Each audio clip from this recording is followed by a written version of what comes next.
entrando na área de transferência da Gigahertz, 438º episódio, patrocinado pela ExpressVPN e apoiado pelos mais detensos lá em gigahertz.fm/apoio. Mais detensos esses que estão acompanhando a nossa gravação ao vivo, acompanharam o papo aqui de esquenta sobre tatuagens, e esse papo participou o seu Marcos Mendes e o Giva, porque o Rambo hoje foi a vez dele de estar numa missão secreta. Tudo bom com os senhores? Tudo bem, e aí, beleza? Olá, obrigado pelo convite. Valeu você por ter topado. Hoje obrigado. A gente foi o quê? Com 12 horas de antecedência? Acho que foi o maior prazo que você teve para se preparar para gravar aqui no DT. O Arthur, pra quem não conhece, Bom Dia Tech, e também da Era do Pixel, o link vai estar na descrição. Agora, a gente falou sobre o navegador Arc, e o Rodrigo Rodrigues resolveu testar o Dia Browser. E, para surpresa dele, adorou. A implementação dele do ChatGPT é realmente muito inteligente. Então, os órfãos do navegador Arc deem uma chance ao Dia e perguntam se a gente já testou o Dia Browser. Eu testei por incríveis 10 minutos. Foi 10 vezes mais que eu. Eu tô aqui com o Arc ainda. É aquela preguiça, né? Sabe o problema de responder o e-mail? Agora corta de novo pra trocar de navegador. Eu consegui me organizar. Quando eu consigo me organizar bonitinho, crio os espaços com emoji, com tudo organizadinho aqui bonitinho, vão lá e me avisam que o navegador vai ser descontinuado. Aí eu importei pro Dia, não gostei da organização dele, ele me lembra um Chrome com o ChatGPT acoplado, então não me pegou. Talvez eu dê outra chance, mas eu tô querendo testar o Comet primeiro, que saiu hoje, se eu não me engano, da Perplexity. Lançou para público geral hoje, mas eu tô órfão também do Arc. Tô usando ele aqui, mas enfim, deveria já ter trocado. Eu falei que você usou por 10 vezes mais do que eu, porque eu testei eu testei por 1 minuto pra ver como é que era, saber a interface, entender do que estávamos falando. Eu testei quando saiu, né? Cara, navegador é uma coisa muito difícil de trocar, né? Não tem jeito. É que nem alguém chega assim, escuta, acabei de mudar, eu não bebo mais água, eu tô bebendo esse líquido aqui que é gostoso. Você experimenta e fala, cara, é gostoso, mas eu queria uma água, sabe? Né? Eu vou andar plantando bananeira só, tenho certeza que vai ser mais divertido, mas é muito difícil quebrar esse hábito, porque e é engraçado porque é tudo uma grande janela pra web. O ponto deveria ser navegar, mas você tá acostumado, não tem jeito, né? Então, eu tô curioso, toda essa guerra nova de navegadores que a gente já falou, a gente pode até falar em seguida também, porque só hoje que a gente tá gravando aqui, né? O Arthur falou da Perplexity que eles lançaram mais ou menos, eles lançaram oficialmente o Comet, só pra quem assina o Perplexity Max, que custa $200 por mês, ou então você entra na waitlist deles. Eles estavam com uma versão alfa super rudimentar para algumas pessoas, e você vê que era tão pouco que não tinha vazado print. Vazado não, né? Que não era um grande segredo, mas não saiu por aí muito print, muita coisa. Tava bem limitado, segue bastante limitado. Aí, né, a OpenAI viu que a Perplexity ia lançar esse navegador hoje. Falou, vazaram pra Reuters. Reuters, tá pra sair o navegador aqui daqui umas semaninhas. Eles queriam tá pronto hoje, né, claro. Então, vai embolar ainda mais esse mercado. O Opera tá lá com o navegador deles também. Quem que é que eu vi esses dias? Alguma... Eu nem sabia que tinha navegador. Alguma empresa de software de antivírus. A McAfee, talvez? Não sei. Alguém nessa linha. Assim, eu falei, oi? E também com IA. Então isso vai pegar, mas, cara, é difícil mudar esse hábito. O que eu vi das pessoas que testaram mesmo o Dia...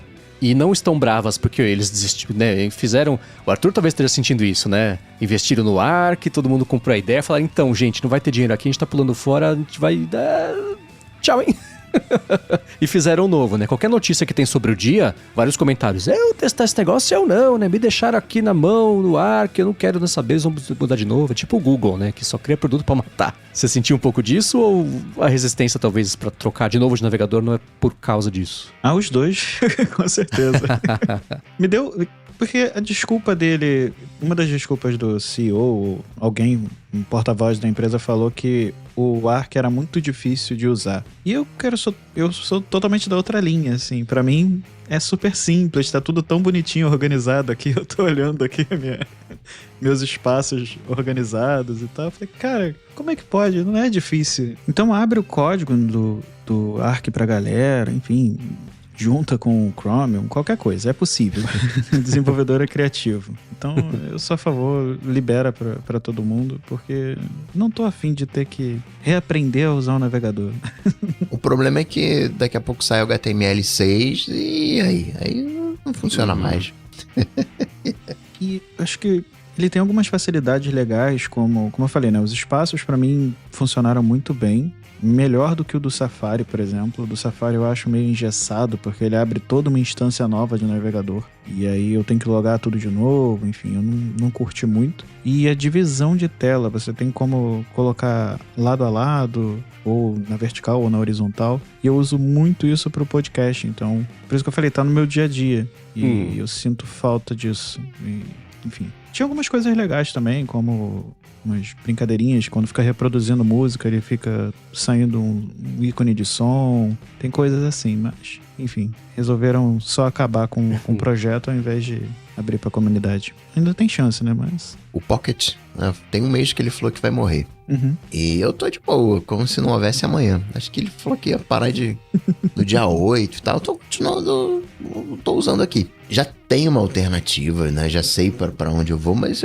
vai que eles anunciam, então, era brincadeirinha, voltamos. Então, tem certas coisas que estão tão arraigadas no processo que eu prefiro, vamos ver até onde vai dar, até onde eu consigo empurrar. Então, se tá rolando aí no teu dia a dia, se você não sente...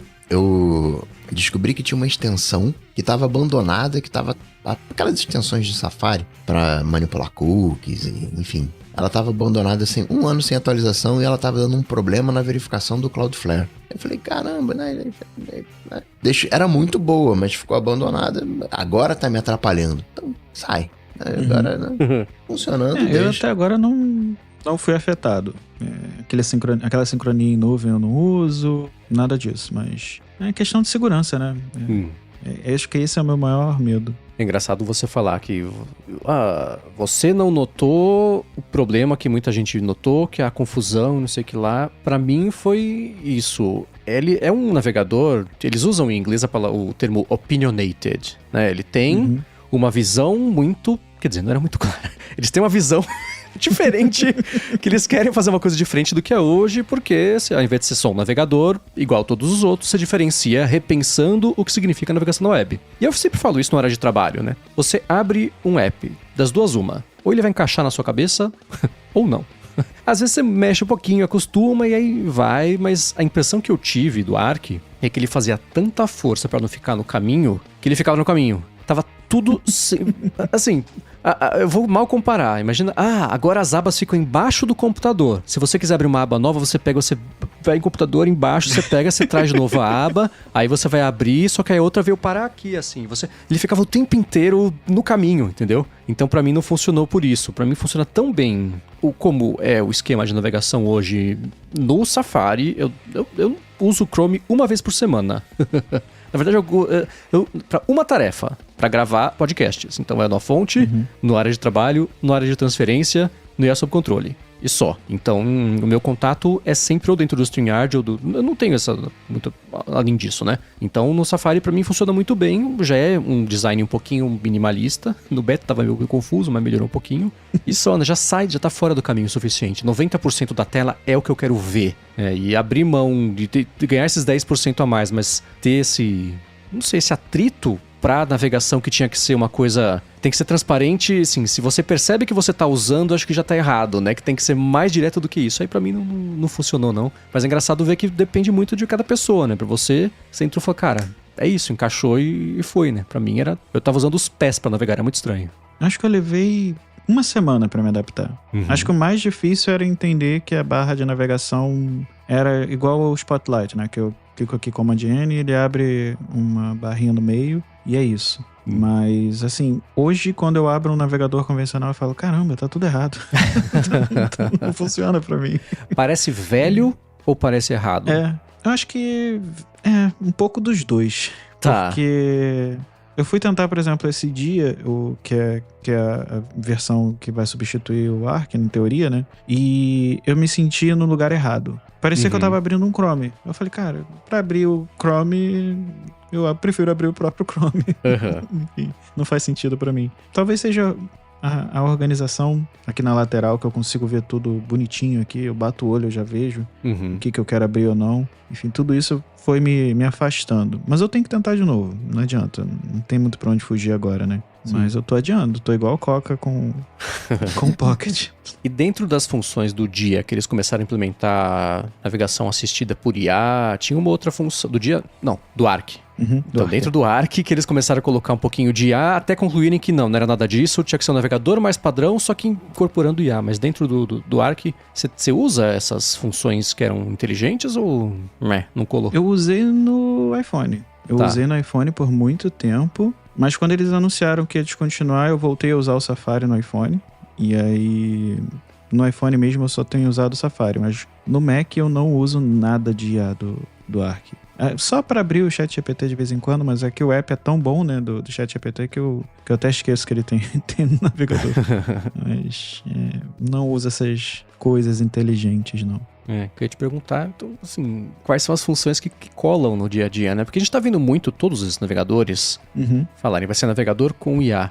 Conceitualmente, é óbvio que faz sentido que vai ser assim. Mas ainda assim eu queria pegar o que tá usando e falar assim, como que você tá usando? A gente sabe que isso vai estar uma coisa só, vai ser também transparente ao longo do tempo, você vai usar a barra de navegação, de pesquisa, barra de prompt de IA, vai ser uma coisa meio só, né? Mas hoje em dia tá mais no mundo das ideias, né, do que eu queria pegar o que tá falando, como que você tá usando, que é diferente de você abrir um ChatGPT. Tudo bem, né? Então, ao invés de você copiar a coisa que tá no site, de botar no ChatGPT e ficar fazendo esse vai e vem, ele já faz isso de um jeito mais integrado, mas ainda assim é interessante ver como é uma daquelas coisas que a maior parte do público nem não consegue o benefício, né? Você abre o chat ali, né? Ele ainda não é 100% integrado.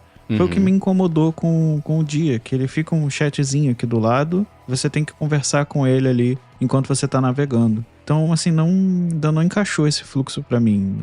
Realmente não curto. Eu ainda prefiro abrir a página e olhar a informação, a não ser que eu queira pesquisar alguma coisa, por exemplo, de código. Aí eu vou direto no ChatGPT ou eu uso o Visual Studio ou o Xcode pra você abrir o chat e fazer a conversa. Mas na internet, no site, né, web, ainda não usei. Sim. E o ChatGPT, você usa a função que ele consegue enxergar o que tá na IDE, no programa de Mac, que é uma função meio escondida isso, que ninguém sabe que tem. Eu não uso. Acho que eu nunca usei. Bem lembrado. Tem que testar, realmente eu nunca usei. Eles têm isso para alguns programas de produção de texto, seja de código ou de texto. Um Notion, por exemplo, acho que ele tem integração com o Notion. Então você abre o Notion, abre o ChatGPT enxerga o que está no Notion e você interage com o conteúdo do Notion a partir dele, mas eles não interagem diretamente ainda, eles estão trabalhando nisso, né? Para você, a partir do ChatGPT, falar, então nesse texto do Notion que você está vendo, faz esse ajuste e ele implementa lá. Isso, não, pelo menos da última vez que eu vi, não estava funcionando. O Notion também tem a IA deles, né? Que eles estão tentando empurrar mais uma assinatura. E eu não sei como é que vai ser essa integração. Engraçado que todo mundo consegue fazer uma IA menos, né? Quem deixa pra lá. Alô, caranguejo. É a mesma coisa do browser, assim, né? Com o Pocket.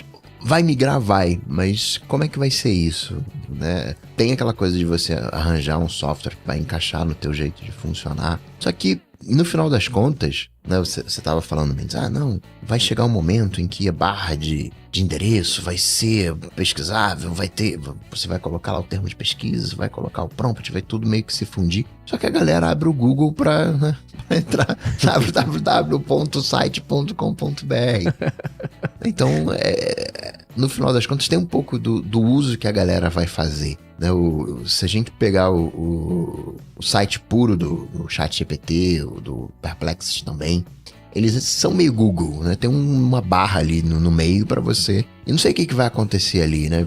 Se você digitar um site, vai pro site, mostra o conteúdo do site, né? Se não for prompt, né? O uso que a gente vai fazer daquilo. Mas eu prefiro, se eu não tiver um ganho muito grande, eu vou ficar lá no meu Safari, lá tranquilão, numa boa. Não é talvez o melhor navegador, mas é o que vai... Digo melhor navegador porque tem uma série de sites que não funcionam no Safari. E eu, educadamente, vou lá no site e falo, então, sabe que não funciona aqui, né?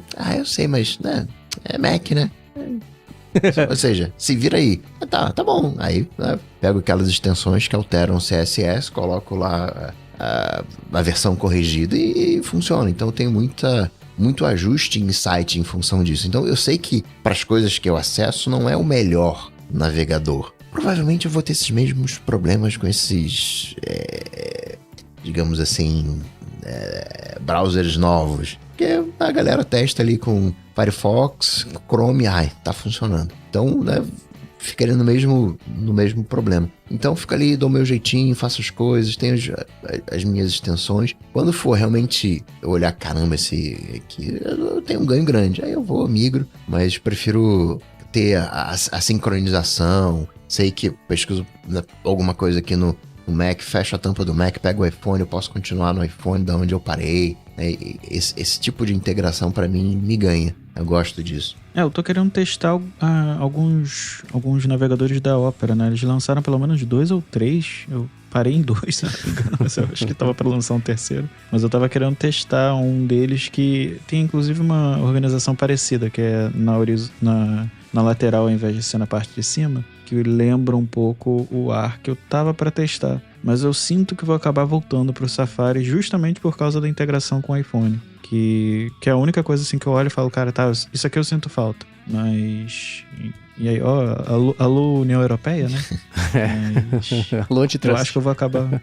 alô Antitrust. Mas eu acho que eu vou acabar voltando pro Safari mesmo. Agora, aquele ouvinte anônimo que pediu dicas sobre o eSIM e dicas gerais de privacidade antes de ir pra China, ele respondeu.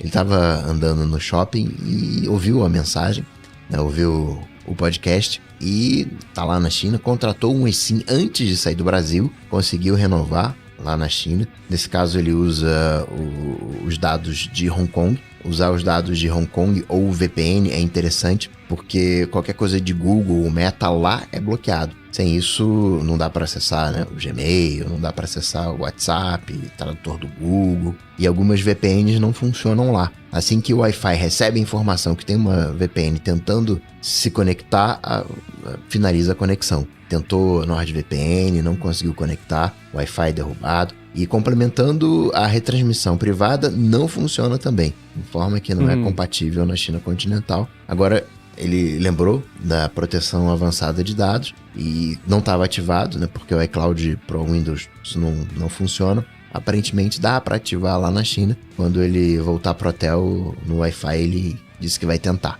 Eu fiquei bem aliviado que ele falou assim, então, deu tempo de vocês mandarem, responderem minha pergunta enquanto eu ainda tava aqui, eu tô aproveitando, etc. Eu falei, ufa, que bom que ele foi quando ele voltou e falou, pô, essa dica teria sido tão boa. Mas interessante ele ter contado essa experiência toda. Espero que ajude outras pessoas que estejam em vias de ir lá pra China ou atrás de alguma coisa assim. Obrigado por ter mandado follow-up. E ainda sobre isso, o Lucas Campos disse que, pro ouvinte, né, que pediu as dicas de China, VPN tem que ser focada em China, como a Astro, porque muitas outras são bloqueadas lá. Fazendo roaming pela operadora brasileira, não é necessário VPN. Você vai conseguir acessar os sites externos, né? Google, Meta, normalmente. Se você for pro Tibete ou arredores, você pode até usar tranquilo nas universidades, né? A VPN funciona tranquilamente. Mas não compra chip no aeroporto. Os planos, em geral, o mínimo é 6 meses e são caríssimos e é complicado de fazer se você tiver passaporte. Você tem que baixar o Alipay para fazer os pagamentos. E a esposa dele é chinesa e tem alguns posts lá no Instagram com dicas de viagem para a China. O nome do usuário vai estar aqui nas notas do episódio, Olga YWJ. A gente vai deixar aqui, sim, o link na descrição. Obrigado por ter compartilhado. E interessante que já é o segundo follow-up disso hoje. Será que é um novo nicho que a gente está descobrindo aqui, dos nichos inesperados, de quando a gente traz um assunto para DT, fala de vez uma coisinha ou outra, todo mundo tem uma experiência, não só uma opinião, uma experiência para dar, o que é mais interessante. Obrigado ao Lucas também por ter mandado esse follow-up. Tem um site, na verdade tem vários sites que mostram isso. Tem o ip.info, ipinfo. qualquer coisa, vai estar nas notas do episódio, que você coloca um IP e ele faz um raio-x daquele IP. Ele diz se o IP é de proxy, se o IP é de VPN, qual o histórico daquele IP. Então, dá pra saber que o IP é de VPN em qualquer, entre aspas, de qualquer VPN. Aí eu me pergunto, né, se essas VPNs que funcionam na China, por que elas funcionam, se dá pra saber se é VPN. Por que essas deixam... Por que essas o grande firewall deixa passar? Enfim. Deve ter algum... Eu acredito, de novo, não sou engenheiro de leis chinesas ainda, que tem algum representante no país. Eu lembro que tinha algo nesse sentido, de que para funcionar ela tem que ter uma representação no país e passar por todo trâmite interno da Abrir China todas pra poder as funcionar. contas, abrir todo o tráfego. O servidor tem que estar na China, enfim, tudo isso. Eu achei que o Coca estava insinuando essa parte que ele comentou agora, do jeito um pouco mais aberto. Por que essas estão lá? Por que será que essas estão lá? Mas é isso, tem o servidor local, é tudo que eles querem e precisam, porque aí o que tá estando lá, tendo acesso físico, já resolve qualquer discordância que haja sobre algum tipo de acesso aos dados. E sobre, acho que isso também é outro nicho aí, Mendes, que é a questão tua ideia de aplicativo de corrida, de reproduzir no fone de ouvido o som dos passos do pelotão de corrida no chão. Eu confesso que eu era meio cético com essa coisa de música. Eu gostava de correr, assim, natural, digamos, né? Até o dia que eu corri colocando uma música. Eu corri que nem um super-homem, assim. Nunca mais corri sem música. Mas isso se chama doping musical. Eu brinco com um amigo meu que toda vez que a gente escuta uma música muito agitada, assim, que você tá no meio da corrida, que ela te liga nos 220, dá o doping. O problema é você quebrar no meio da corrida.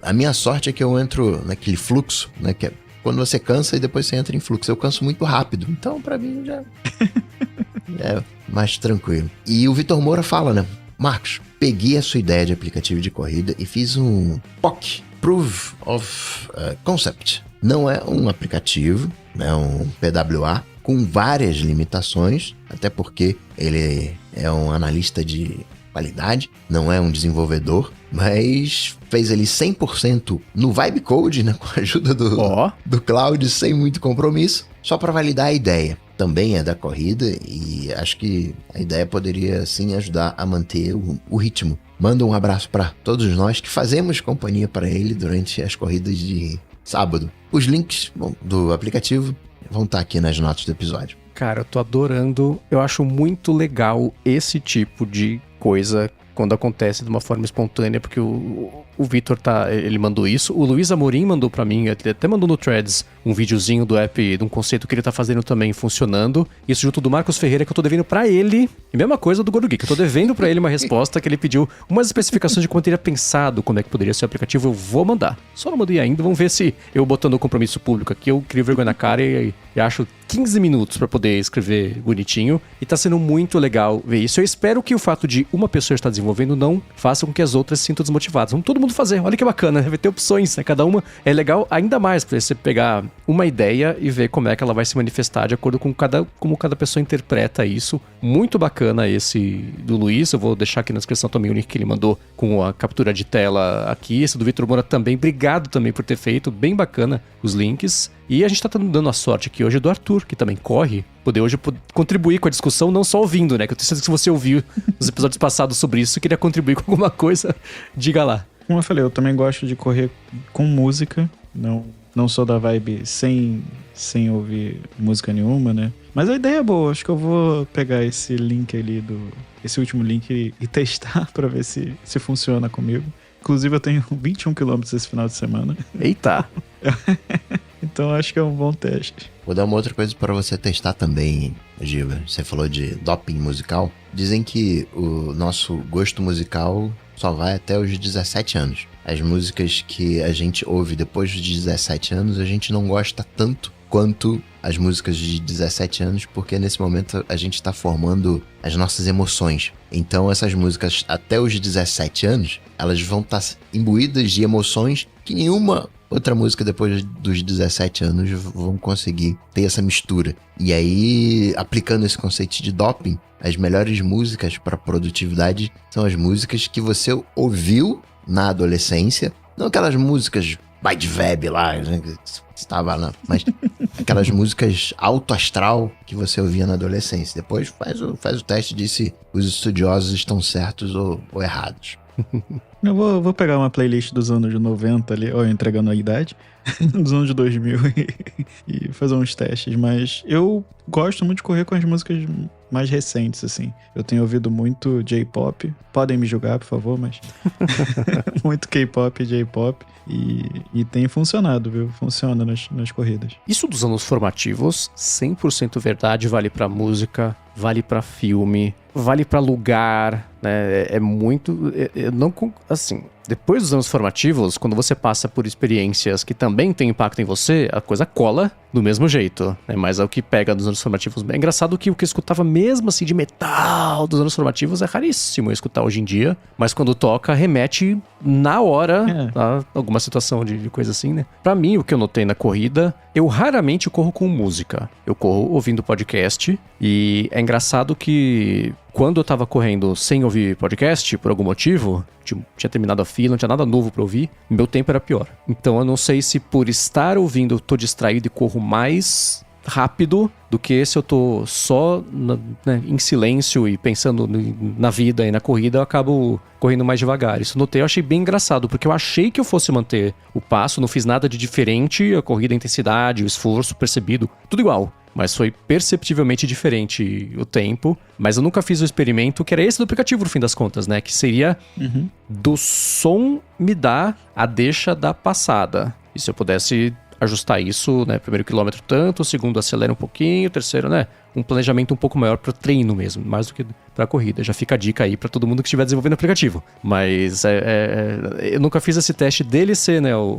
Como é que é a metáfora da cenoura, da varinha, do cavalo, sei lá. Mas isso é o que me impulsiona, né? É mais um companheiro do que outra coisa. Engraçado que eu acho que eu nunca me planejei com a música para correr. Você falou agora, tipo, pareceu tão óbvio, né? Criar uma playlist para... Óbvio, por que eu nunca fiz isso? Eu corro há 10 anos e nunca fiz isso.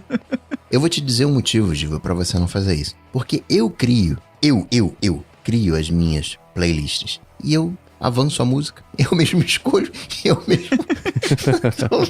não sirvo pra fazer isso. Eu sempre corro de música. Acho que a única corrida que eu não fiz com música, mas foi por um bom motivo, foi a WTR de Arraial do Cabo, que foi uma experiência completamente diferente, que é uma corrida com trilha, e aí nem todo percurso você corre, porque tem alguns percursos que são subida, descida, trilha literalmente, que você entra no meio do mato, e você vê toda a praia de Arraial do Cabo. É uma corrida extremamente bonita, assim, é linda, a corrida é fora de sério. Eu recomendo as pessoas fazerem pelo menos uma vez na vida. Eu não queria fazer, eu fui porque a Ana foi fazer, ela ia fazer 10 km. Eu falei, compra a menor quilometragem que tem pra mim. Ela comprou 6 km. Eu fui fazer, adorei, ano que vem eu quero fazer 21. Mas essa eu fiz sem música porque eu queria ficar eu e a natureza. E aí foi uma outra vibe, assim. Mas 90% do tempo eu corro com música agitada, enfim, ou podcast. Eu gosto de malhar ouvindo podcast. Eu não sei porque eu associei as duas coisas. E aí eu geralmente faço malhação com o podcast. Nas duas coisas, tanto a academia quanto... Aliás, ultimamente a academia é o tempo que a única hora da semana que eu consigo parar pra ouvir mesmo o podcast é dar pra tirar o atraso, né? Eu tô até fazendo mais tempo de academia pra poder tirar o atraso de episódios que estão acumulando. Hoje eu consegui terminar o último aqui da fila também. Mas é curioso como, sei lá, não vou chutar aqui, há 10 anos... Seria inconcebível fazer qualquer coisa sem estar ouvindo música. E, preferivelmente, músicas que eu conhecesse. Eu não sou muito da descoberta. Bota no shuffle, aí sugere. Nunca foi pra mim. Uma coisa assim. Mas... mesmo antes da loucura todos os últimos meses, eu conseguia passar, assim, dá pra passar semanas tranquilamente sem ouvir música, o que é bizarro, me assusta falar isso, porque sempre fez muito parte do dia a dia, mas é engraçado como migra, né, é de momento, assim, e se eu entro, sei lá, escuto alguma coisa de alguém um artista, uma coisa que eu gosto, aí eu entro dias escutando só isso, assim, vai não quero falar hiperfoco porque dilui o que significa, mas ainda assim direciona bem, né? Eu tenho curtido muito ver anime ultimamente, né? Eu assinei serviço de animes agora há pouco tempo, então eu tô vendo bastante, vamos dizer assim.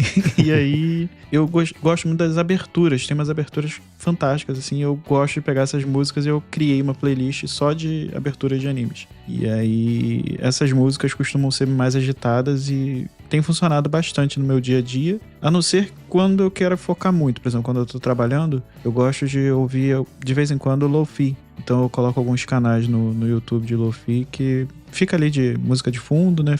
Funciona muito bem pra mim. Mas pra correr eu costumo tenho usado muito essa playlist que eu falei. Isso, meu irmão escuta lo-fi. Tem gente que fala lo-fi, tem gente que fala lo-fi. Ele escuta lo-fi também. Não faço a menor ideia. Também ouve, mas também nunca entrou no meu dia a dia, não. E Giva, sobre essa tua ideia aí de playlist, o Adolfo Neto recomenda o programa Couch 25K. uma playlist. Provavelmente só pra correr. Sair do sofá pra 5K. Mais do que isso não pode ouvir. Eu tinha esquecido desse app. Tem um app, que é essa brincadeira, é do sofá ao 5K. Até rima em português, né? A literaçãozinha funciona, né? Que é pra quem for começar mesmo a correr, vai do zero, e ele vai... Eu lembro que eles tinham até um negócio de zumbi, que era um ataque zumbi, tinha que fugir, fazer um roleplay ali durante a corrida.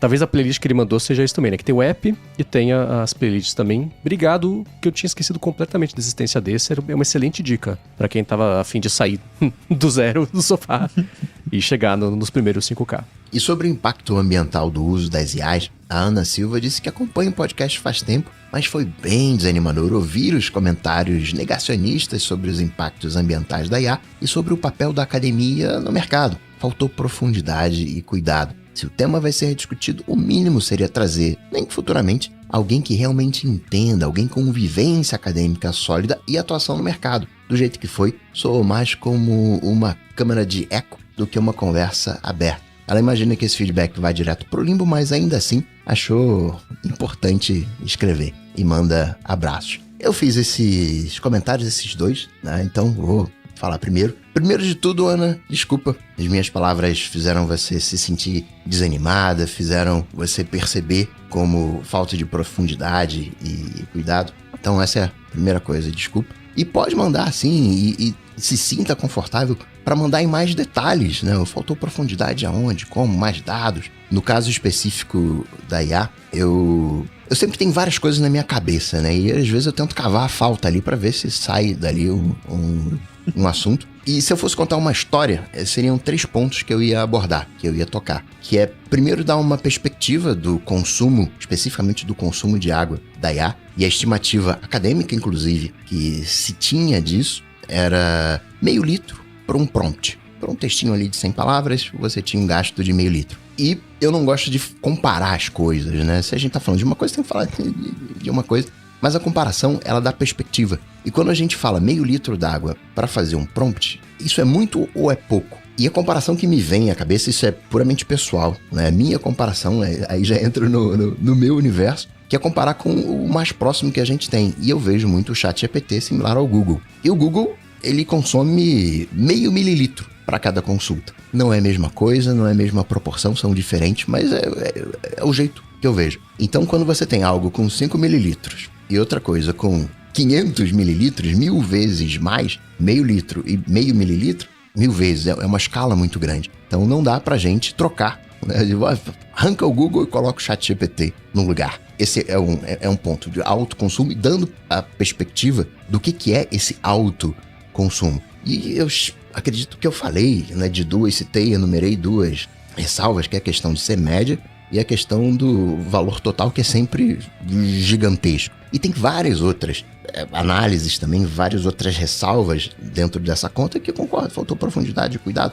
Por isso, sinta-se confortável em colocar, né, mais, né, quais ressalvas deveriam ser abordadas, que palavras deveriam ser usadas. Esse era o primeiro ponto. O segundo ponto que eu queria abordar é que tinha uma nova estimativa, que eu aqui também no foro íntimo aqui, eu acredito que não é verdadeira, no sentido que deram uma mexida ali no número, São Altman deu uma mexidinha aqui e ali para tornar aquele número favorável, que foi o número que eu chamei de copo de requeijão, e que o Mendes precisamente falou, não, são 3 mililitros lá, uma colherzinha d'água e tal, não sei o quê. Porque a estimativa, se você pega o número de usuários ativos do ChatGPT e cruza com o número de consultas por dia, vai dar uma média mais ou menos de 2 a 3 prompts por usuário. 2 a 3 prompts por usuário vai dar, né, ali 1 litro, 1 litro e meio. Em 200 litros, meio por cento, né, entre aspas, pouquinho, ressalva das médias e dos valores. Só que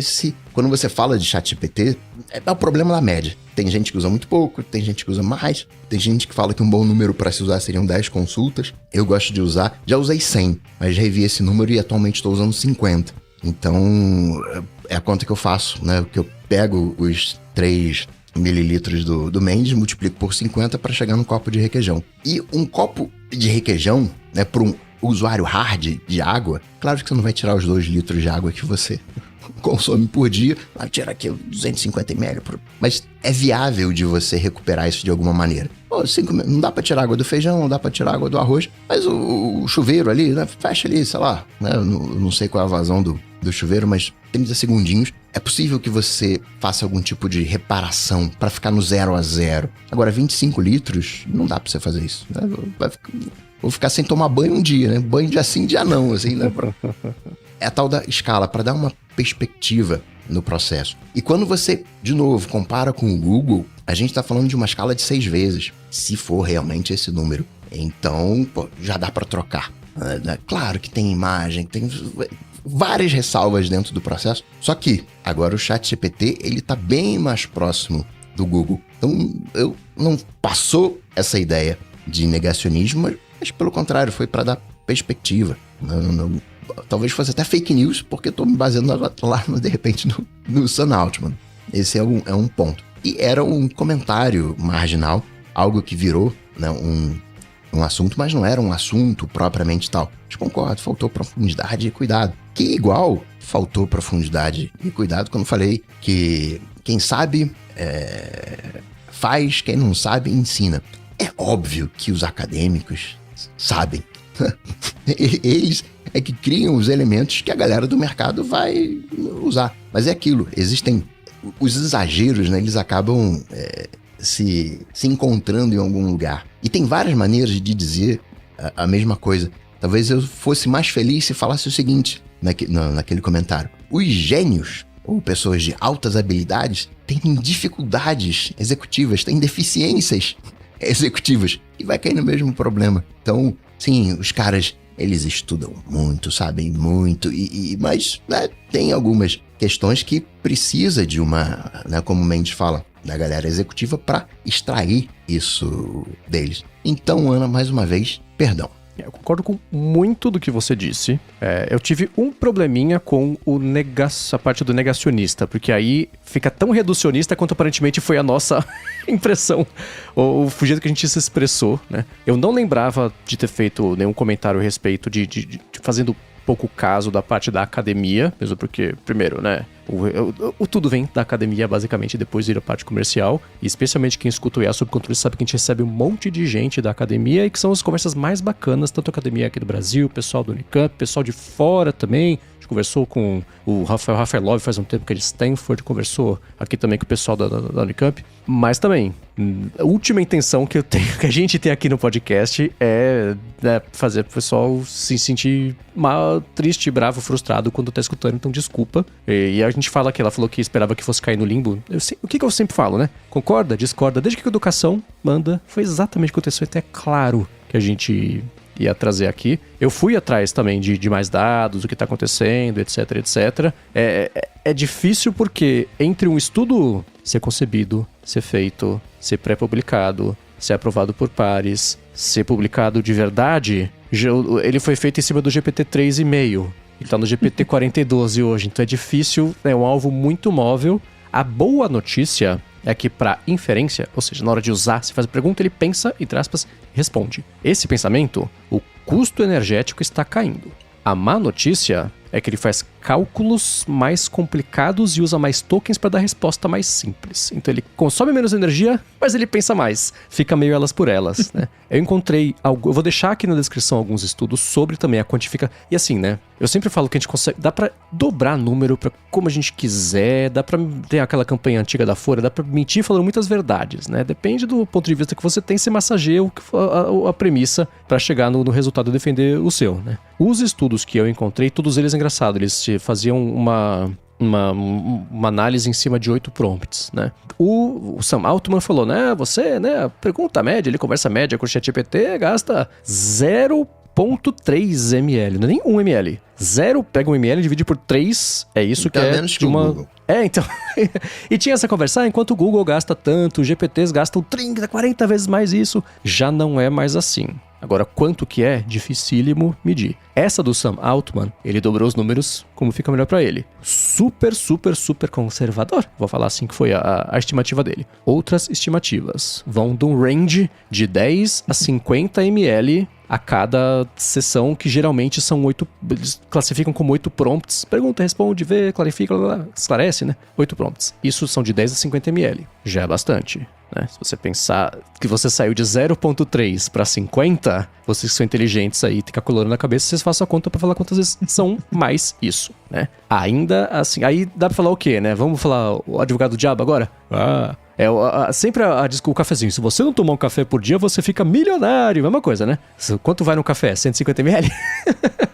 As perguntas já devem ter 50 ml. Colocar em proporção, em perspectiva, né? Mas isso é o quê? Inferência. Quando você pergunta, ele responde. O que gasta de energia, água para resfriar servidores e GPUs no treinamento, aí sim é uma enormidade. Aí sim, não dá nem para estimar, porque as empresas guardam isso embaixo do braço às 7 chaves num cofre e vai ficar cada vez mais escondido. E vai ficar cada vez mais dispendioso treinar. Isso esse não tem como fugir. Aí que a gente chega naquelas contas que são tipo, sabia que esse hambúrguer que você tá comendo gastou 1 milhão de litros de água? Você, além de matar vaquinhas, está acabando com a água do planeta. Como hambúrguer de soja.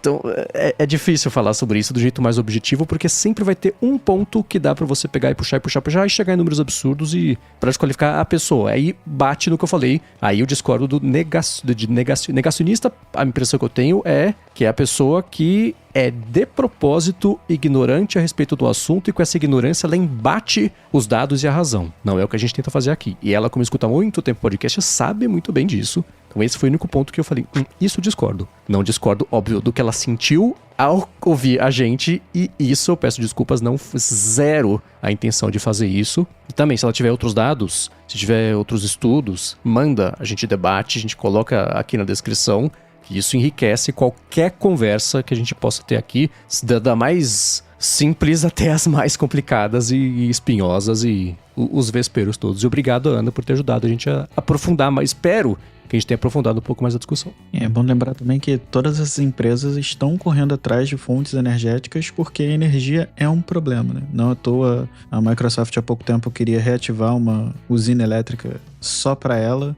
Acho que a OpenAI está indo pelo mesmo caminho de ter uma usina só para ela, para alimentar os servidores dela. Então, não é uma coisa simples realmente. E isso que você falou, Mendes, dos dados, depende de onde vem, de quantos dados eles estão liberando, que eu acho que é o mais complicado, né? Eu nunca fiz trabalhos, enfim, complexos de estudos com papers e etc, mas toda vez que eu vejo alguém falando sobre isso, eu pergunto, onde foi publicada a revista? Quem patrocinou esse estudo? Tem todo esse background que a gente tem que olhar antes de olhar essas informações.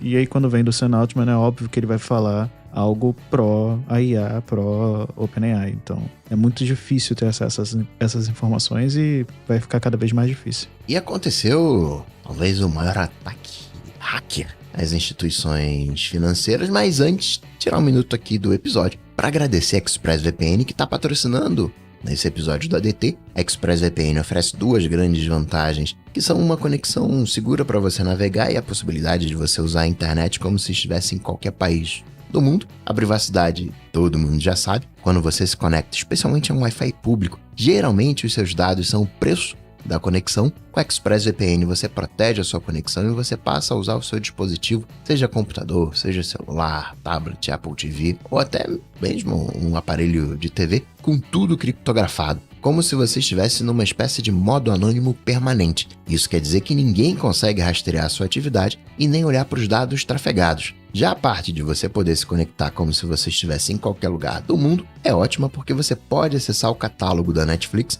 como se você estivesse nos Estados Unidos, por exemplo, que é diferente do catálogo que ela disponibiliza aqui no Brasil. Então, se você estiver fora do país e quiser acessar um vídeo do YouTube, por exemplo, que só está liberado para o Brasil, com a ExpressVPN você vai lá na lista de uns 100 países que ela oferece, seleciona Brasil, ativa e pronto, consegue ver o vídeo. Para conhecer melhor a ExpressVPN, faz o seguinte: acesse expressvpn.com/adt e com esse link você vai ganhar 3 meses grátis na assinatura do plano anual.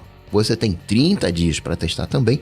E ainda por cima, assinando por meio desse link, você ajuda aqui o podcast. Então acessa lá, expressvpn.com/adt, garante seus 3 meses de graça na assinatura do plano anual e começa a navegar pela internet de forma segura, sem ninguém bisbilhotando o que você faz. Muito obrigado, ExpressVPN, pelo patrocínio do ADT e pelo apoio a toda Gigahertz. Valeu. Valeu. Ô, Coca, nessa semana eu vi você e o Rambo e o mundo inteiro conversando a respeito de um roubo com um valor indefinido que cada um fala.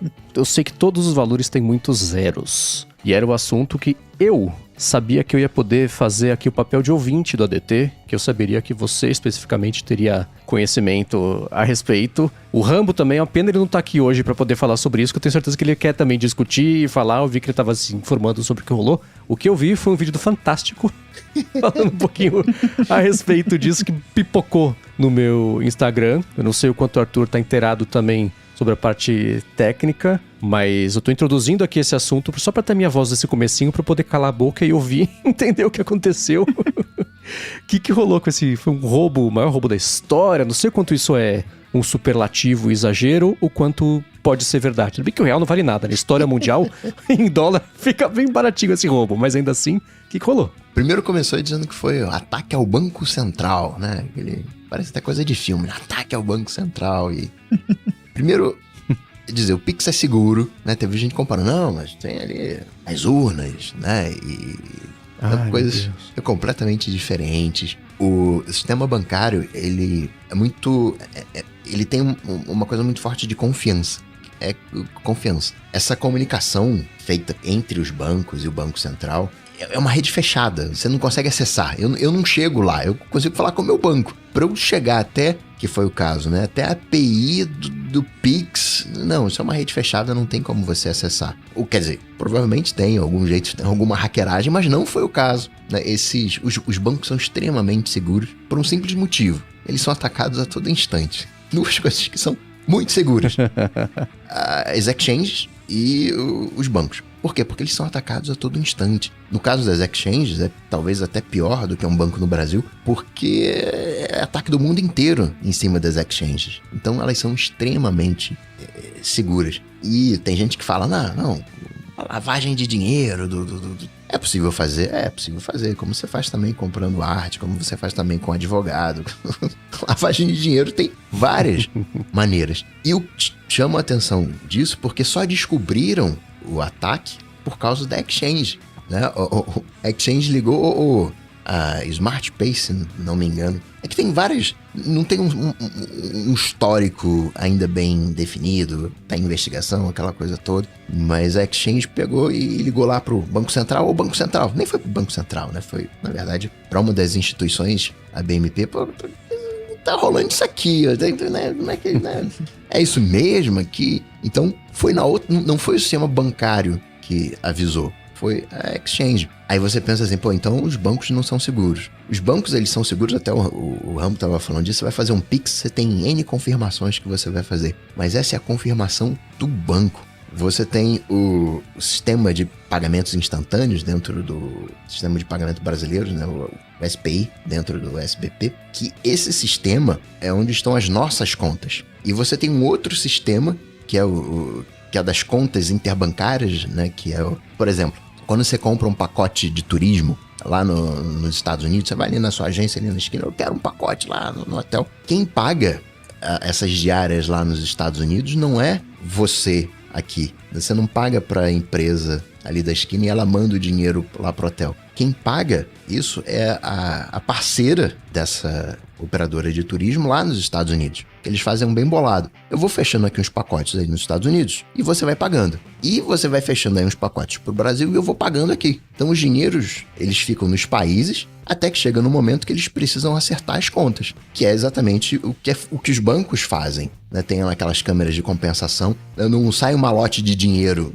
Quanto é que eu tô te devendo, hein? Pô, o cara jogou 1.000 aí pra tua conta lá do teu banco aí, toma aí 1.000. Não, aquilo vai sendo processado e chega uma hora que é feito um acerto de contas. Às vezes até o cara fala, não vou te pagar hoje não, eu te pago amanhã. Aí tem aqueles juros, aquela coisa toda. Então tem esse CI, né, essas contas interbancárias, que é para isso. Os depósitos obrigatórios, tem aquela coisa, não, esse depósito não é uma poupança, sei lá, 6%, 10%, sei lá quantos por cento, tem que ficar naquelas contas. E o ataque foi em cima disso. E quando você tá nessa central, são outras regras. Você não passa pelo banco, né? Você não vai ali pelo sisteminha do banco, que tem aquelas validações. Você tem movimentações gigantescas, né? Assim, o que é uma transferência de 1 bilhão? Pra gente é muita coisa. Quando não tem. Mas que foi o que os caras falaram, né? A BMP falou, a gente teve aqui um rombo, acho que 540, né? 540 milhões. Mas tá tudo bem, não vai pegar nada não, tá tudo certo. Tá tudo certo. Esse dinheiro não vai fazer falta pra eles. Claro que tem questão de seguro, né? Você vai lá roubar o banco.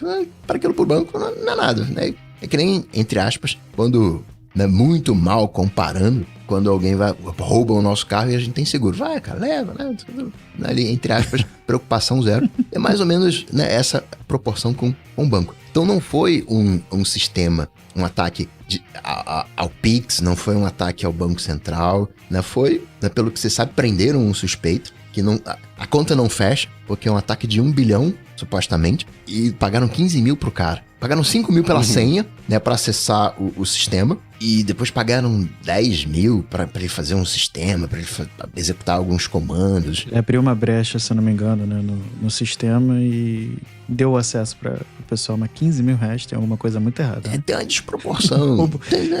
Num roubo de 1 bilhão de reais, o cara recebeu 15 e tá preso, alguma coisa não tá certa. Tem algumas coisas que chamam a atenção nesse processo, né? Primeiro, grandes ataques a bancos acontecem 2, 3, 4 vezes por ano. Não é exatamente raro, mas, né, tem ali alguma frequência. A gente não sabe sobre isso porque não é divulgado. E isso, às vezes, envolve só a instituição. Então ela fica na dela, finge que nada aconteceu.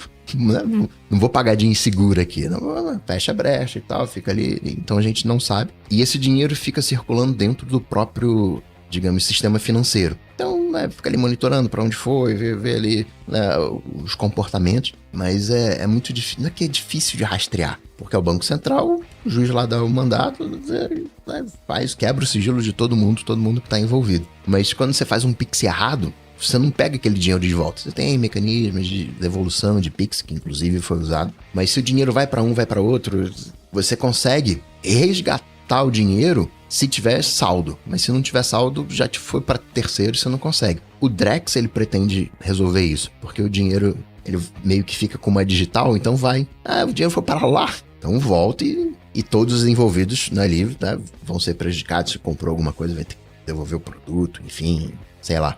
Eu acho que o grande problema foi que conseguiram converter esse valor em bitcoins ou whatever, e daí em diante já era, não foi? Ou eu tô enganado? Esse é um outro problema, porque não se faz isso, porque o Bitcoin é rastreável.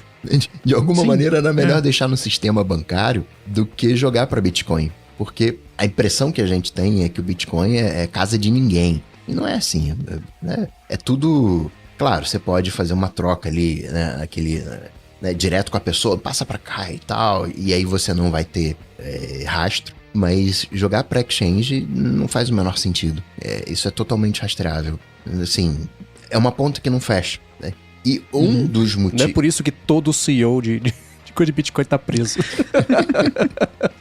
Ainda mais com as regulações que você tem aqui no Brasil, né? E o esquema que eles usaram, né, do Pix, a integração para jogar para lá, para voltar, e algumas das corretoras estavam sendo implementadas em maio, né, em fevereiro, ou seja, era uma coisa recente. Então isso é uma outra coisa que não fecha, né? Os 15 mil, né, jogar para exchange e não se sabe. Acho que a gente nunca vai saber o valor exato, porque seria, entre aspas, uma vergonha. Caramba, né? E como foi, as falhas que foram, né? Quando vier a investigação, provavelmente a gente vai ver diversas falhas envolvidas, né? Vai ter...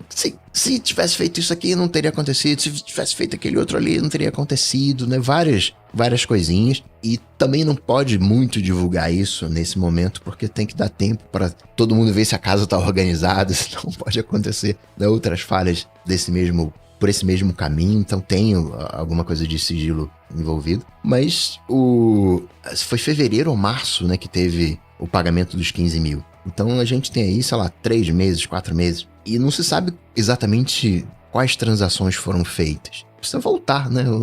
Porque pode ter sido feita transação na sexta, pode ter sido feita na quinta, né? Porque isso foi na segunda, né? De 4h30. Foi engraçado, porque não deu meia hora, a exchange estava ligando, né? Assim, porque foi próximo, né? Se fosse, sei lá, de repente, 7 horas, aí, né, teria mais tempo. Mas se entre aspas, no momento que a Smart Pay tivesse ligado e avisado, pô, tá dando ruim, tivesse congelado tudo, teria sido menos de meia hora de ataque, vamos colocar assim. Então tem essa dificuldade de rastrear o que foi, né? Porque do jeito que fizeram quando eles acessaram a API do Pix para fazer essas transferências das contas de reserva com a chave da instituição. Então, para todos os efeitos, era a instituição. Então, como é que você sabe o que é autêntico ou o que não é? Tem que pegar o log, tem que ver, cruzar isso tudo para onde foi.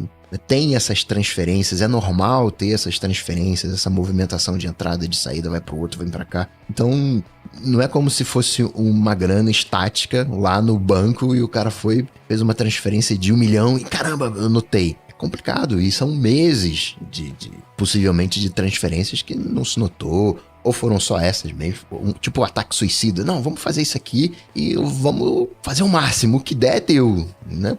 Pode ter sido também. Certamente é um caso de estudo pro futuro, mas as investigações precisam ser desdobradas para a gente entender de fato o que aconteceu, porque tem muita ponta solta, né? Muita desinformação, né? Tua conta lá tá segura, não foi um ataque à sua conta. Os bancões, principalmente, eles são extremamente seguros. Banquinho, e aí não de uma maneira pejorativa, mas né, aqueles banquinhos que não tem grana para montar um sistema totalmente seguro, para acessar, né, seguir o protocolo que precisa para acessar a API do Banco Central. Eles usam essas empresas, né, onde foi o ataque, essa CIM, né, que é uma provedora de sistemas de tecnologia da informação, PSTI. Você contrata elas para fazer a ponte. Pô, você que tem as coisas parrudas aí, vai lá, faz aí, me cede um acesso, faz essa intermediação, e foi o que aconteceu nesse caso, né? Pegaram um fornecedor, um meio do caminho, né? Fizeram um ataque na supply chain. É sempre o cara no meio do caminho. Esses que é o que funciona. O que eu vi, o único pedaço que eu tinha visto era esse, que era o lance do cara que recebeu 5 conto no começo, depois mais 10, e era assim, né? Fingindo de besta pra poder facilitar a defesa. Não sei, pediram lá uma senha, o negócio aí eu dei a senha, o cara veio e falou que ia me dar um telefone, me deu o telefone com dinheiro, falou que era pra jogar o telefone fora depois, e sei lá, eu fui fazendo, não entendi muito bem o que tava assim, né? Blá blá blá. Mas, era o pedaço que eu tinha visto, era só esse mesmo. Felizmente não vi nada do pessoal, né, falando dessas bobagens todas que falou no começo, pra não ficar bravo a troco de nada, porque nessas horas o povo que preda em cima da ignorância alheia adora, né, poder se promover com isso, né. São valores gigantescos, né, 1 bilhão, né, caramba, né, 1 bilhão. Começou com 400 milhões e durante o dia foi escalonando. Eu vi alguma matéria falando até 3 bilhões, mas eu falei, não, peraí, também já... Não sei se pode ser esse valor, mas... Esses 3 bilhões, essa estimativa de 3 bilhões, é porque teve foram 6 instituições, e se falou que a maior instituição afetada foi a BMP, que foi de 540. Aí a galera estimou, então foram 6. O máximo foi 500. Então, assim, sabem, mas não sabem, né? Sabem, têm uma ideia, mas não querem falar. Tem muita ponta solta ainda, mas pode continuar usando ali o seu Pix, não afetou o Pix, continua seguro. Os bancos, sim, eles são seguros, são atacados constantemente. E esse não é um ataque digamos assim, vai aqui atacar o banco. Porque você tem que saber como é que isso funciona, como são as transferências. A galera nem sabe que existe conta de reserva, conta interbancária, essas transferências. Então, quem fez esse ataque tem um entendimento de como funciona o sistema financeiro, né, sabe como isso opera, tempo de resposta. Certamente, quando a gente tiver todos os detalhes, vai ser um belo caso para estudar. É igual... Se alguém aqui acompanha Aviões e Música, já deve ter visto eu falando de acidente de avião, né? Toda vez que cai um avião, a gente aprende com aquela queda para não acontecer de novo. E é a mesma coisa com segurança. Aconteceu o roubo, vamos aprender e implementar as seguranças para não acontecer de novo. E acho que é esse o caminho, assim. É um caso realmente a ser estudado. Eu tô bem curioso para saber o que aconteceu, porque, né, R$1 bilhão não é todo dia que acontece, mas faz parte, assim, não... E Acho que o mais importante foi isso que você falou, Coca, que não afetou a gente, né? Meros mortais. A não ser que alguém aqui tenha mais de 500 milhões em conta esteja escondendo o jogo, mas não foi o caso de nós, meros mortais. Foi de banco pra banco. É por isso que o Rambo não veio hoje. Ele tá se recuperando ainda. E isso que você falou, né, de aprender, certamente sim. Mas no caso dos aviões, você tem um protocolo muito claro. E às vezes surgem novas falhas. E hoje, para surgir nova falha, né, nesse ambiente, você tem que... Porque isso tudo é muito testado também. Então, provavelmente também tinha uma coisinha desatualizada ali, né? A gente descobriu uma falha, não explorou essa falha. Né? Acho que vai ter falha humana, vai ter falha técnica, mas não tem uma cara de hackeragem. Parece que eles não descobriram um buraco novo. Porque se eles tivessem descoberto um buraco novo, uma nova falha, a gente saberia. Por que a gente saberia? Porque teria um novo exploit. Né? Galera, atualizem os servidores, porque aqui essa falha aqui permite roubo ao Banco Central, né? Não teve essa falha. Então, o que eles exploraram... Onde a gente saiba... Não, mas já teria vazado, já teria, galera. Né? É isso aqui. Até porque, né, quando vem essas grandes falhas, primeiro mantém-se o sigilo, obviamente, para avisar os principais envolvidos, né? Aquelas falhas, né, de 0 dia, os bancos e governos sabem primeiro, tem uma falha grave, atualiza teu sistema aí, que a gente vai tornar público semana que vem e tal. Então a gente já saberia, né? Isso acaba vazando, pô, aqui e tal, né? Uma movimentação e não teve essa movimentação. A gente vai ver aí, vai passar um tempo. Se tiver uma CVE, né, que o Rambo tanto gosta, CVE aqui do lado do Banco Central, a gente vai saber, mas eu diria que não tem nenhum protocolo novo a ser adotado. Acho que foram protocolos que não foram adotados e com isso conseguiram acesso ao sistema. E partindo pro feedback, os alunos LTs em gigahertz.fm/feedback, que foi o que fez o Matheus Caldeira, que disse que está indo para os Estados Unidos na próxima semana e quer comprar um MacBook Pro. Achou o M3 Pro de 18 GB por R$1.400 e o M4 16 GB por R$1.429. Qual que a gente acha que seria a melhor opção? A ideia é desenvolver para iOS e para iPadOS um M3 Pro de 18, virtualmente 1.400, e ou então um M4 16 GB por também virtualmente $1.400. Bom, mais do que M3 ou M4, primeiro que eu iria de M4, tá? Quanto mais novo, mais tempo de vida você vai ter pela frente. Um ano de diferença, mas a tendência é você ter mais tempo de vida com essa máquina do que você pegar o M3. E a gente teve algum ganho pequeno, mas um ganho interessante entre o M3 e o M4, principalmente com o IA. Mas se você vai desenvolver para iOS e para Android, eu recomendo, mais do que isso, você olhar também a memória interna da máquina, o HD dessa máquina. Porque o Xcode consome muito espaço interno. Então, e eu tô falando com experiência porque eu sofro com uma máquina de 256. Provavelmente você vai fazer outras coisas com essa máquina, você vai querer ter, enfim, documentos e tudo mais, e você vai precisar de mais espaço. Então 256 hoje não dá. Não rola. Pegaria de 512 para cima. Eu vejo muitos vídeos, a galera falando, não, poxa, dá para usar HD externo, mas não é a mesma coisa, ainda mais com o MacBook Pro. Não é o Mac Mini que vai ficar parado em cima da sua mesa. Se fosse, é uma outra história. Mas com o MacBook Pro eu olharia também esse aspecto, tá? De pelo menos uns 512, se fosse possível 1 TB, mas eu sei que já sobe bem o preço, porque na memória na Apple é preço de ouro, mas eu iria de MacBook Pro M4 e pelo menos com 512 de armazenamento. A minha impressão é parecida. Eu acho que aí vem a parte que a conversão é um problema, né? Os preços que ele passou estão próximos em dólar. Porém, ainda tem isso.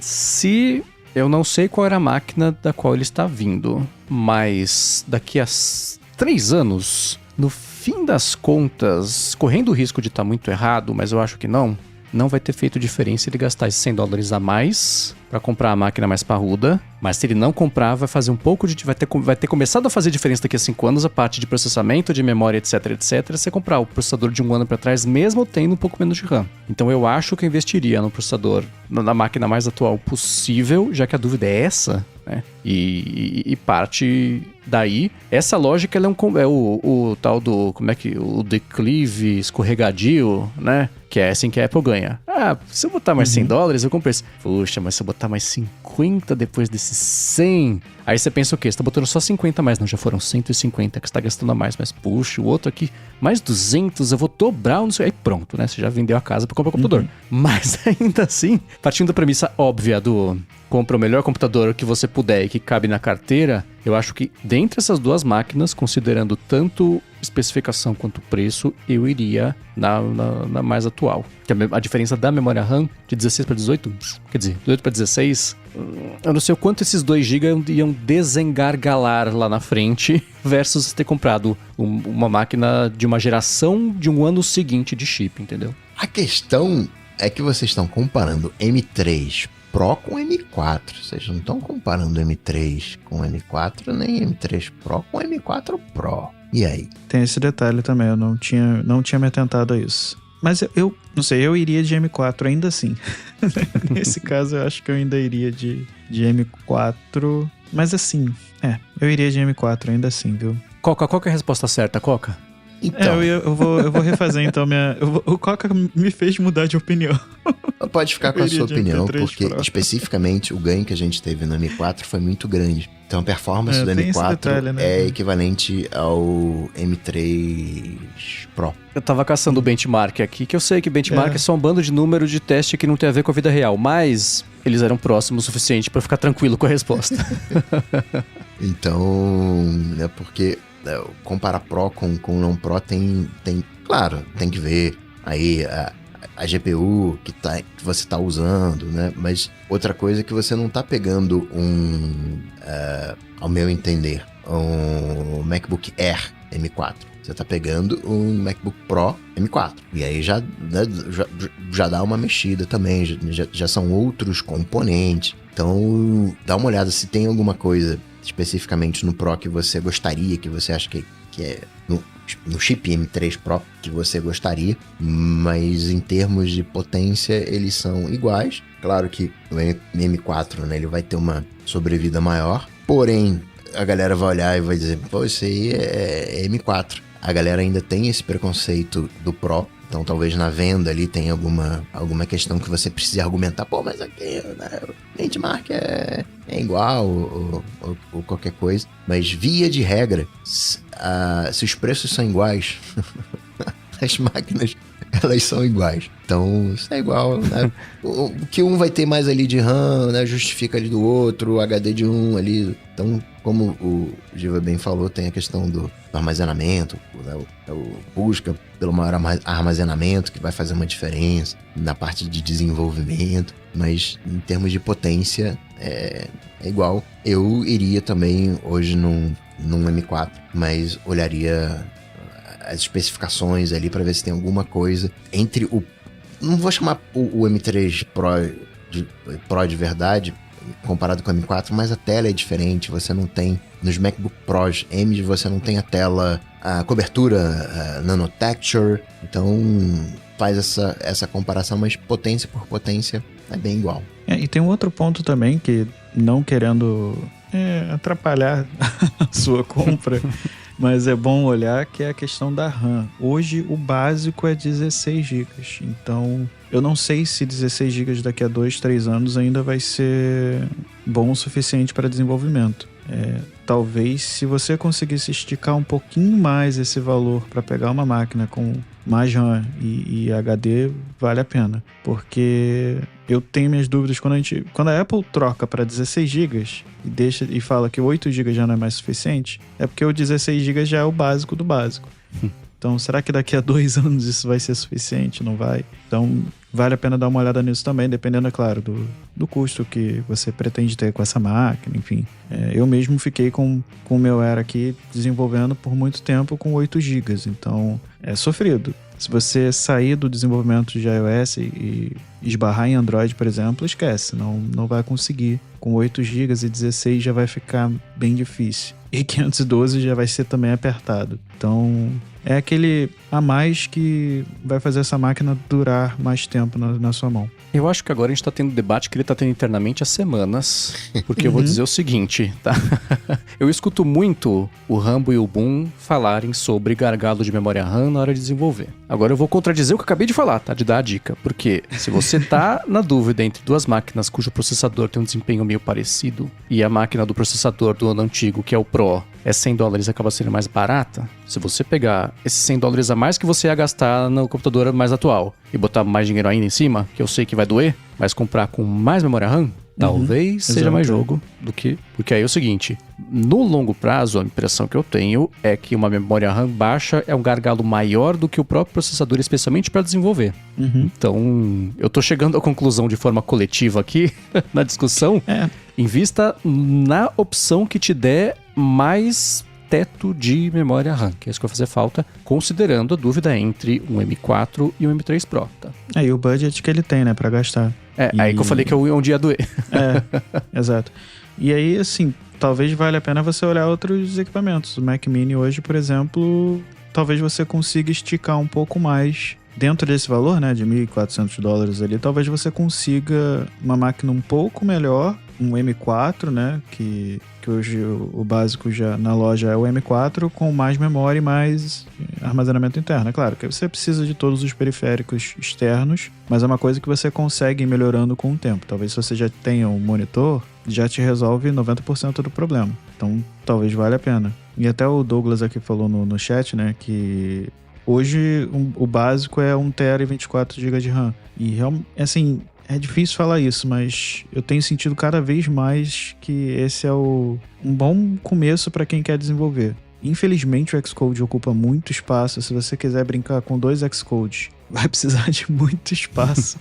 Eu mesmo aqui fui limpar meu computador, só de Xcode era quase 40 GB, assim, com o emulador e tudo mais. Então, eu teve uma época que, como minha máquina tem 256, eu tava desenvolvendo orientado a espaço em disco.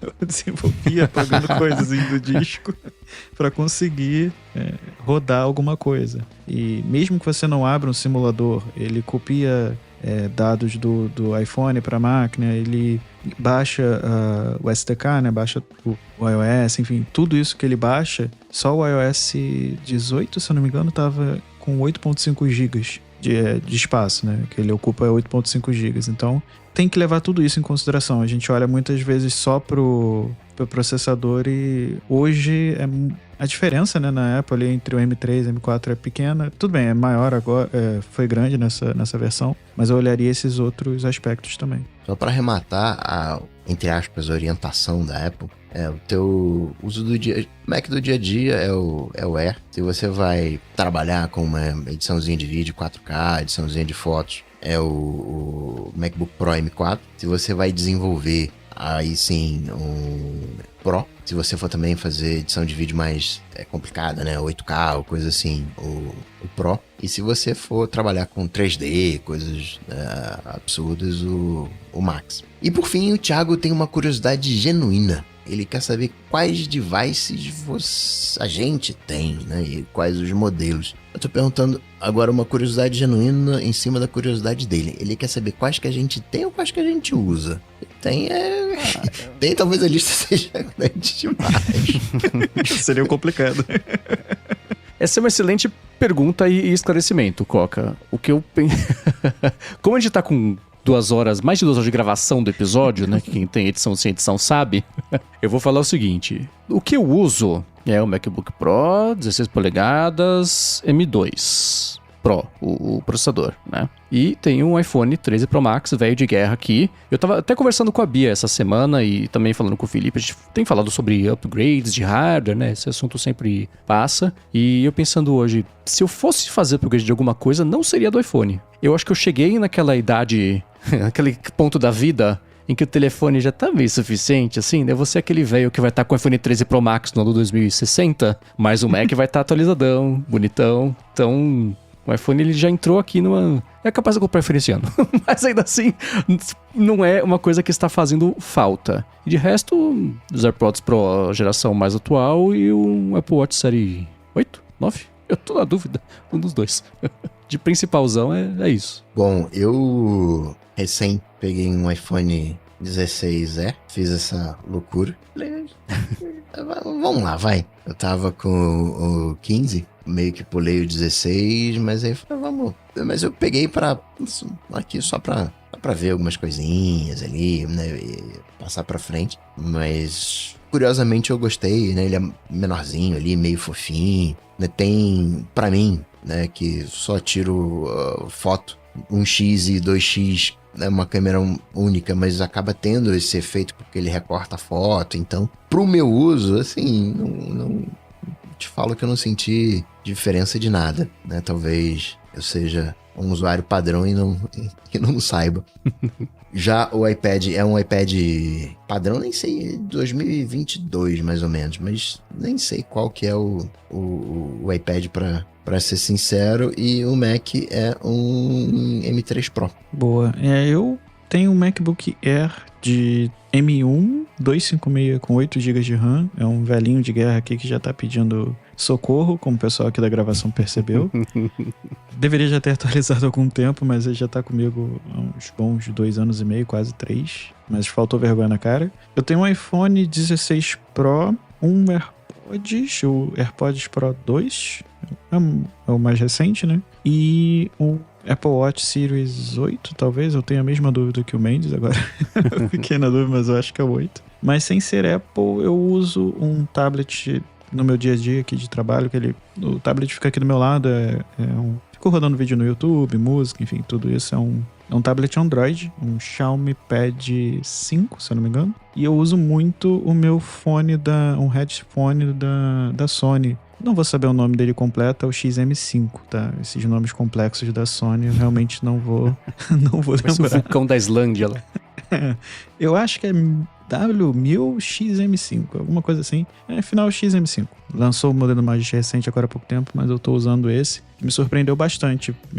Muito, assim. Gostei muito desse fone. E eu acho que é isso. Excelente. Obrigado aos que foram em gigahertz.fm/feedback. Mandar um follow-up, mandar um alô ADT. Aos mais detensos que vão acompanhar a edição sem edição. A ExpressVPN, que patrocinou o episódio. Ao Edu, que trabalhou esse episódio, ele trabalhou. Muito obrigado. Pra falar comigo, vocês sabem, só ir lá no Google, na sua IA de preferência, bate Cocatec que você me encontra. Ou então vai lá. Eu não levo 3 semanas para responder, não. É só vez ou outra. Vai lá no Instagram, manda uma DM pro @coca.tech. Diva, obrigado pela participação. Como faço para falar com os senhores? Eu que agradeço. Bom, para falar comigo é só me procurar no Instagram ou no Threads, no @Arthur_Dividir. E de segunda a sexta no Bom Dia Tech. E às sextas-feiras ou sábado, eu ainda tô com esse probleminha aí para acertar o dia do podcast, na Era do Pixel. Excelente. Para falar comigo, MVC Mendes, no Instagram e no Threads. Apresento por aqui também uma fonte, o Área de Trabalho. Apresento para a Alura com o Fabrício Carraro e a Sob Controle. E vocês me encontram no 9to5Mac. Excelente. Tudo dito e posto. A gente volta semana que vem. Tchau, tchau. Valeu. Até.